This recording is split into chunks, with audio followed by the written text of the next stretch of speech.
RI atau RPE dalam War on Drugs yang dilakukan oleh jajaran pemberantasan terhadap jaringan sindikat.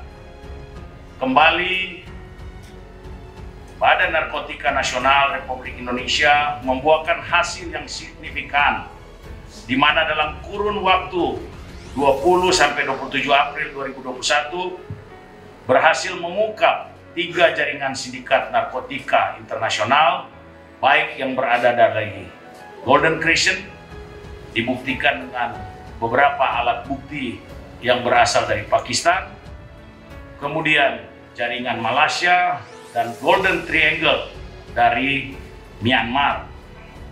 Sekali lagi, tetap untuk melakukan perang terhadap narkoba, War on Drugs, harus terus dikumandangkan dan harus terus dilaksanakan. Ini adalah perintah saya yang saya tetap sampaikan kepada seluruh jajaran, baik di BNN pusat sampai dengan BNN tingkat kabupaten dan kota.